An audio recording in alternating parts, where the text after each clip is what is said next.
All right, Dr. Chang, tell us something that people don't know about you.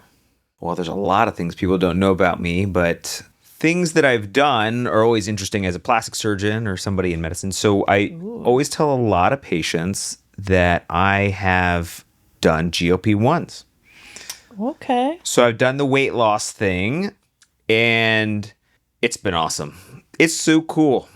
Everybody likes to lose a little bit of weight, and if you can control it and lose the weight that you've been trying to lose for a little while, that's been stubborn, it's great. So I think it's really been an incredible innovation in medicine, and I think it's now the number one medical therapy in America, really. So Yeah. You have friends that have done it? Yep. I have friends that are on it, and they all have amazing success. I would say one of the big things I hear is like the nausea. Mm-hmm. Nausea. Would you say that is something to be a barrier to people looking to do it, or how do you deal with that?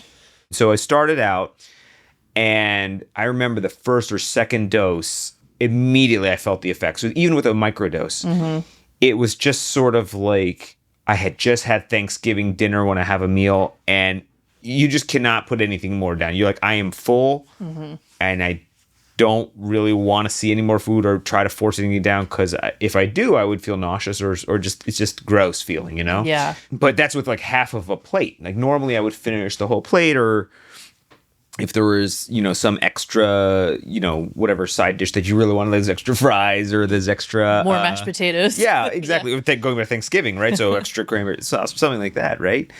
So it really helped me in the beginning sort of just feel like, okay, it's definitely enough. I've had enough that I'm okay. So it was kind of a cool feeling, actually, to sort of say, this is what satiety feels like. This is what fullness is like. And I know it's you're good. Yeah, because I think people would look at you and they'd be like, why are you on Ozempic?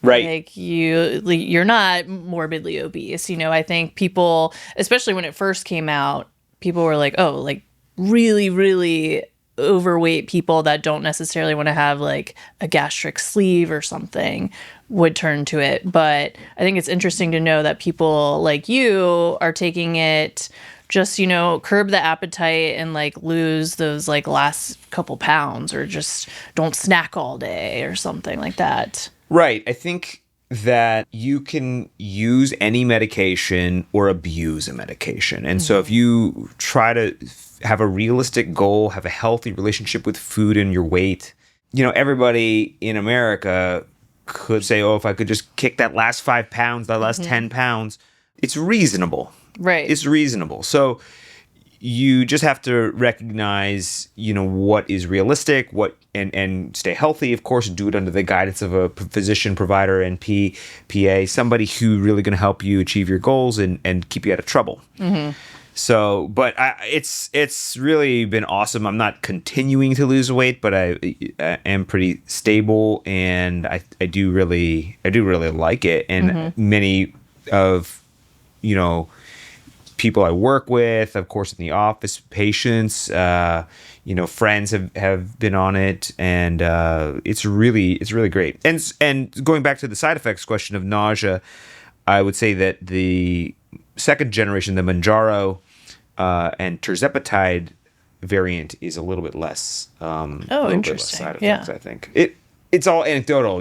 Some people have, some people don't, but I think it's overall less. Very interesting, Dr. Chang, with this little secret. So here's a question that you probably get all the time in your consultations. How long have you been doing this?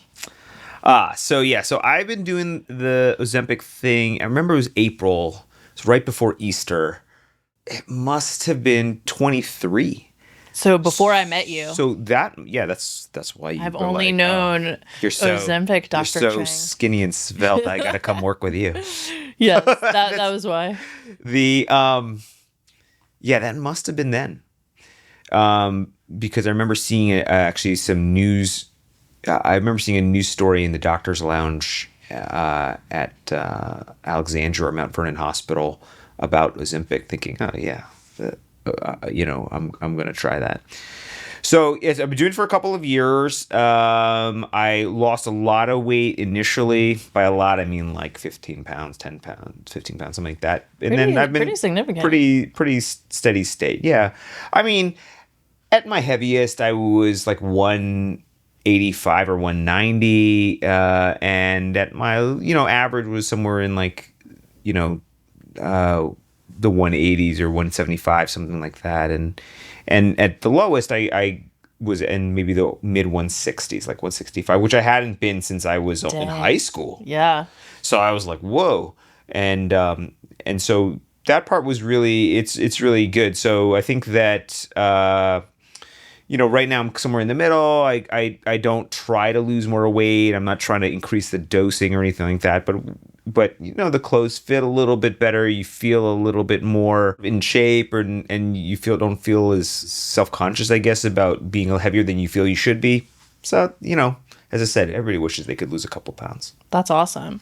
So yeah, what advice do you give to patients when you're, telling them about this awesome drug that you've tried?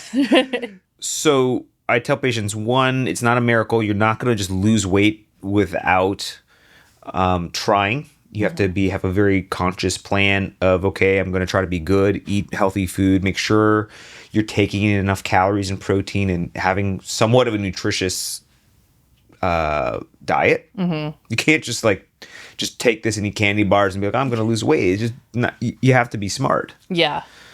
Of course, exercise will help accelerate that because you're burning more calories and then you're taking in fewer. And also you're maintaining some muscle mass that will also help significantly. Mm-hmm. And then I think that patients also have to be prepared. If you lose a lot of weight, you're going to have some side effects of rapid weight loss, or if you lose weight very, very fast. Right. So whether that's through surgery, like gastric sleeves, bypass, open surgery, lap band, or it's with Ozempic. About losing weight fast affects your body. Mm-hmm. So you have to be prepared for that. And of course, the amount of weight that you lose. If you lose 80 pounds, you're going to have loose skin. Yeah. It's not realistic to be like, oh, I'm not going to have loose skin. Right. Exactly. So did you ever work with anybody who's like a weight loss surgeon or anything like that? Did you ever do it? I did. At Ruston, we did bariatric surgery. So when I was there, the lap band was kind of like a thing of the past. Like, I don't know if they're doing like the band that much, because I think, weren't they saying people were like, you could basically like eat through the band, or like it would like expand I more. remember in medical school doing some studies on the lap band patients, but I was only a student. I wasn't doing the surgery. I wasn't a resident in that. So I'm not sure exactly what the outcomes were like. We were comparing the lap band to what's called a biliopancreatic duodenal switch procedure, where you're opening it up and doing a much more invasive gastrointestinal surgery. Yeah, we would do like the Roux-en-Y, and then occasional sleeves. And then they started doing them robotically, which was pretty cool. Right. So if you think about that, right, what is the stomach? The stomach is a bag. And if you put a tourniquet or think of like a dog collar or a belt or something around the bag so it can't fully open, that's the concept of the lap band. You make a small laparoscopic incision, you just wrap a little band around it so it can't fully open, and you think, okay, you're not going to eat as much. Mm-hmm. And then similarly, like stomach stapling, people would say, okay, let's just cut off part of the bag, staple it close so it's a smaller bag, and then people will lose weight because the stomach can't hold as much, or you'll vomit essentially because you've eat too much and the stomach can't hold it. Up, yeah. Gross, right? So gross. I know. Tell us how you really feel about vomit. I know. Not a fan. I know. That's like your vomit and like secretions. Gross. Yes. A no for me, dog. I know. That's a bad feeling. It is. But that's a bad feeling. I know that's your kryptonite. You're anti-vomiting. Anti-puke. I will hold it in. But I think that conceptually, what the GLP-1 medications do is they sort of slow the whole digestive system, so just not emptying as fast, so you don't get hungry again as quickly, and you maintain that feeling of fullness a little longer, and things go through slower. But, with that, you can get, of course, the nausea on the top side of things, and you get the little constipation or something on the bottom side of things, so things don't move through as quickly. Could just think about, for people out there, they should be thinking conceptually, this is just slowing the system down so you don't feel like you have to eat again and fill it back up, I think. So interesting. Well, while you were discussing that, it made me think of, with our patients that are on these GLP-1s, we do have them stop before surgery. And the reason, if you could explain. Yeah. So, I mean, this is also a good controversial topic because we're changing all the time. All the time. But if you think about one of the things we worry about in surgery, whether it's plastic surgery, OBGYN surgery, any kind of surgery where you're going to go to anesthesia, you're going to go to sleep, you're going to relax, they're going to relax your body, and they're going to put a breathing tube or blow some oxygen through your throat and help you breathe into your lungs. The biggest problem or the risk that comes up initially is the risk of vomiting. Here we are back to vomiting. Yeah. all roads lead back to vomiting. Yeah. So the problem is if you vomit or you have spit up or regurgitation, all those stomach contents could go into your lungs, and then you could essentially asphyxiate or aspirate and have a liquid product, it's like drowning essentially in your lungs, and then you wouldn't be able to exchange air, and it's very dangerous. Mm-hmm. So that's why the anesthesiologist in the hospital and the surgical center and the nurses always tell you don't eat anything the night before surgery, so that even if you're not having full general anesthesia, in the case of possibility that they need to put something in your airway to protect you, that's lower risk for any kind of complications. So let's unpack that a little more and rewind to if you're taking GLP-1s. Well, if you're taking GLP-1s, your gastric secretions, your stomach acid, the food that you had for dinner may not pass through as quickly as it would if you were not.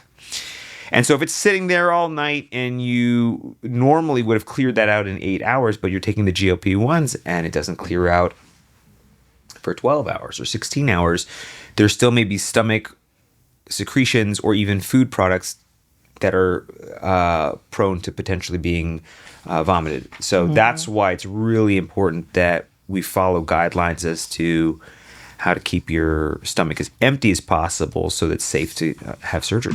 Yeah.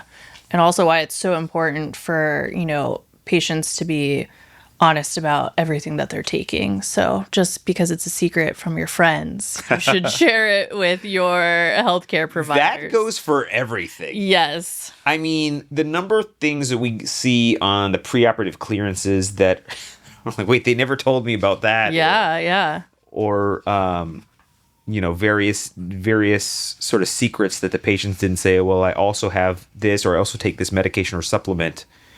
I mean, it's sort of like detective work sometimes, right? It really is. It is. I think, one of our nurses was telling us a story today about somebody who did a little recreational drugs, didn't tell anybody, and she had a real bad complication over at the hospital. And fortunately, it ended up being okay, but really they had to do all sorts of emergency measures because they didn't know she had some illicit drugs in her system, and she just forgot to tell them that. Yeah, forgot. Yeah. Oh, man. Yeah. Ugh. All right. Well, thanks for sharing that little secret with us. I will tell you, it's a secret, but not a well-kept secret. That summer, I remember going to a cocktail party with my wife, and we were there. Maybe it was a housewarming party, cocktail party, or whatever. Everybody's in a nice little summer dress and shirt and tie and stuff. And there were a bunch of people I didn't know. I was just sort of, oh, what do you do? I'm a plastic surgeon. And you know what? I'm taking Ozempic. It's great. My wife was just mortified. She's like, shut up. You're oversharing. And I was like, this is the best thing ever. Look, I haven't fit in this, these pants in like 10 years. So I'm a share. Like if it's good, I want people to know, and I want to be demystified. Go ahead, do it. You'll feel good. You'll like it. I love it. I love that. It's interesting that you were talking about at the party, you were telling everyone, because fast forward 3 years later, I feel like you can't lose weight at all without people being like, you're on Ozempic. She's got to be on Ozempic. And then now what you see all over social media is Ozempic face. So what does that even mean? And what's happening there? So first of all, there was a section of time, like you're talking about, that I think it was sort of taboo, still secretive a little bit. Oh, which celebrity's on Ozempic, or it was kind of like, gotcha, you got to be doing Ozempic. Is she, isn't she? But I personally think we're now at the point is like, yeah, of course she's doing Ozempic. You should be too. Everybody. Yeah, should why wouldn't you? Yeah. What's wrong with you? Like, right. Like, yeah, you're almost not in the know if you're if you're overweight. It's not a big deal. Like it's the number one, as I was saying, the number one drug class in America. Yeah. It's funny. South Park did a whole episode maybe a year ago. On Ozempic. Yes.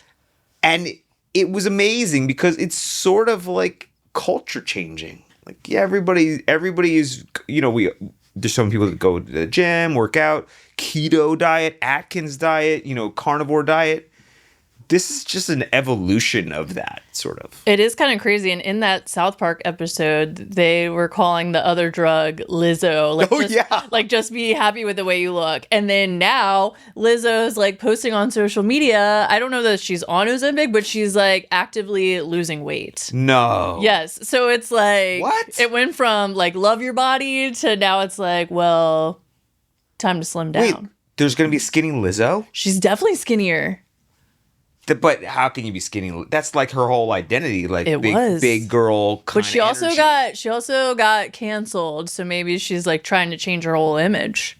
Yeah. I was gonna say what I last remember of Lizzo is that she got canceled for being like kind of a bully to her dancers or something. Yeah. And then, we haven't heard from her for a while. As you know, I love Lizzo. Yeah. We listen to lots of Lizzo in the OR, or we did when it was hot. But yeah. But yeah, she's losing weight now. Well, good for her. Yeah. I mean, again, it's a branding thing, I guess, or her identity. But yeah, and I mean, lots of celebrities. Meghan Trainor looked like she lost a lot. Kelly Clarkson lost a ton of weight. Yeah. She got a lot of flack for that, but she looks great. Right. Yeah. I mean, yeah, okay, she lost a lot of weight, but so what? She looks great, and now that kind of that shock of her transformation is over, it's just how she is. I think people are supportive of it now. Yeah, definitely. But there is that Ozempic face where you see people and they're like their heads look too big for their body type of situation. Yeah. So, it's got this sort of coined phrase. It's like a catchphrase, Ozempic face. But just like we were talking about before, any rapid weight loss has consequences and degrees of weight loss has consequences to your body. Mm-hmm. So when you lose a lot of weight overall, your face can look thinner, and while having a little bit of fat and fullness to your face can look more youthful, you still also look fatter in your face. Yeah. And so I think that a lot of people look pretty good having lost that weight in their face. Better jawline, cheekbone definition, something like that. The real problem is if you're a little older or you have some sagging, then it looks a little deflated. And so, and it's all about degrees of sagging, degrees of weight loss. But and then the Ozempic butt. Yeah, just a little. The Ozempic butt. I won't show you my butt, but you have an Ozempic butt. No, I won't. I just won't show it to you for your assessment. Fine. I'll just tell you it's all right. It's okay. I didn't get totally crushed by the Ozempic butt, but maybe a few squats. yeah. I'll have to do Squat-tober. Yeah. Next year when we get into the fall. But I think that you can also selectively augment certain areas. For instance, in the cheeks and face, there are products, cheek face filler. You can do fat grafting to kind of like just give you a little bit more life in certain areas where, like, if you have a lot of weight loss, for instance, under your eyes, that can make your eyes look hollow. And it's a small area where a little bit of fat can really give you life again in that area. Yeah. Assuming you lost a lot of weight. Like if it's a really significant issue. If it's not, then you probably don't even need it at all. Yeah. But yeah, that's pretty that's a pretty straightforward way to handle it, but and also pretty natural way to handle it if you did fat grafting or something like that. So I know you have been taking this for 3 years, and I think this is another question that patients ask. If I start this, am I taking Ozempic forever? So I think of it as a training aid, and you can use it, and it just depends on you and your lifestyle. I definitely don't feel I need to take it 100% of the time as if when I was in sort of that initial phase.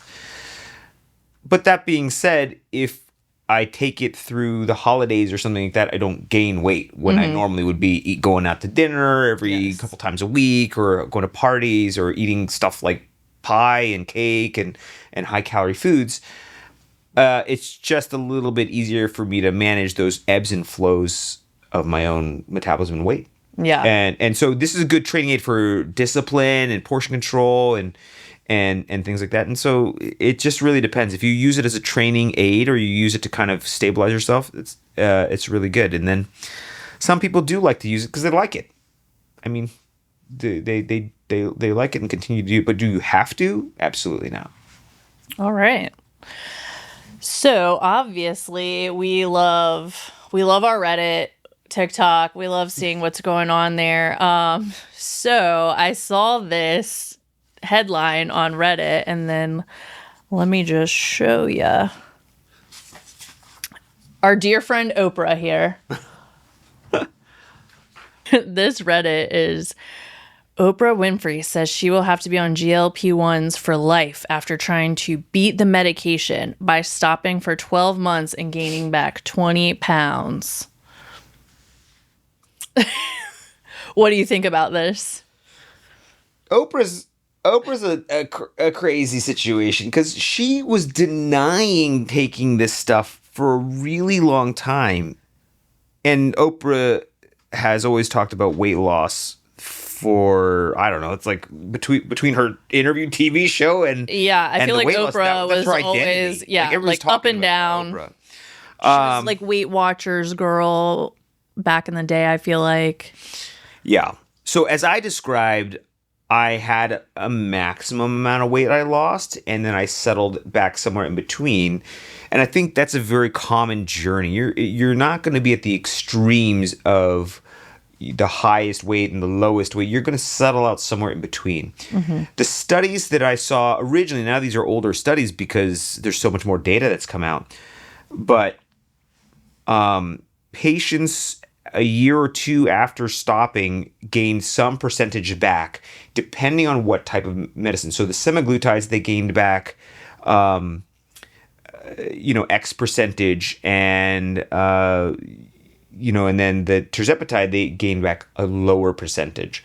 So I'm not sure if that is due to how much overall they lost, what the patient profile was like, or the medication has inherent properties or things like that basically the patients were experiencing long lasting. But at some point, if you stop, you probably will gain something back. Right. Will it be 100% of what you had lost? Almost definitely not. But over the course of a year or two, some of that lifestyle stuff will creep, and your genetic predisposition to where your metabolism and your weight should be also is a factor. So you do have to try. It's not magic like you got rid of it and it's gone forever. You have to try. So if your lifestyle does not change, or you just go back to doing the things you did before you tried it, what do you expect is going to happen? Yeah. You know? Yeah, good point. So overall, I think it's really great medications. You know, I get a lot of emails about different medical studies coming out and new cancer drugs or new kidney medications or things like that. Just random kind of breakthroughs in medicine from multiple different publishers and things like that. The number of things that I see coming out of this class of medications is just insane. And they're all positive. lower cancer risk, lower cardiac risk, better cholesterol, lower blood pressure, higher lifespan expectations and things like that. It's crazy. I saw something about how it was also like decreasing people's drinking. Like binge drinking was down if they were on it. Gambling, it's like almost like these addictive things were like also suppressed. Right. I remember actually my neighbor started on some, and she was sort of like, I had a glass of wine, but I normally would have 3 or 4, and I'm okay with my 1 glass of wine. Yeah. Which, in addition to being calories, is obviously good to not drink as much. Yeah. So that's kind of a cool... That's kind of a cool effect to think about how it's changing our psychology and consumption of being a little bit excessive, maybe. Yeah. Yeah. So I've been really impressed with what it's, done, I think, in terms of American consumption for like a normal patient. Yeah. The other thing I sort of saw was something called the Twinkie study. Did I tell you about this in the OR the other day? I might not have been there.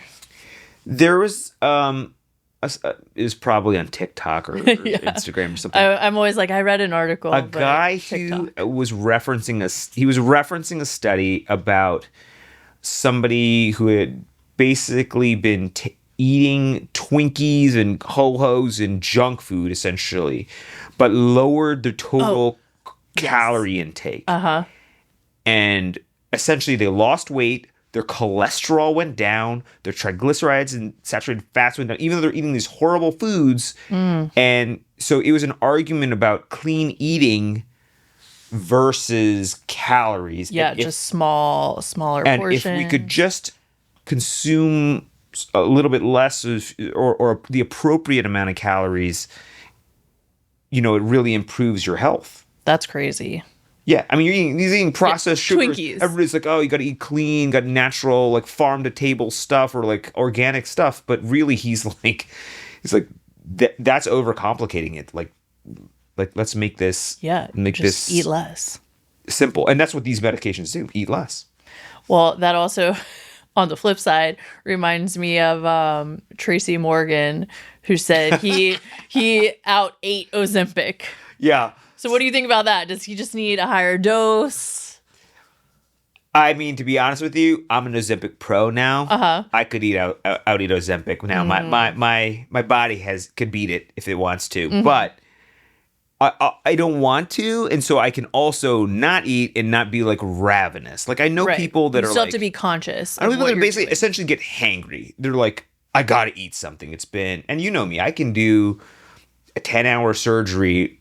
Not eat, not drink, not pee. I just nothing. I can just go. Yeah, that's not it's kind of the focus, but still, there are other people who are like, if I don't eat, my blood sugar drops. I gotta eat, and then they kind of like just are ravenous. I'm more like Tracy.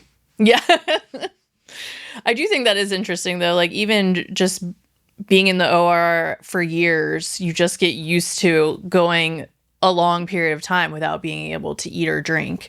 And so I think like the average person is not in a situation where it's like that.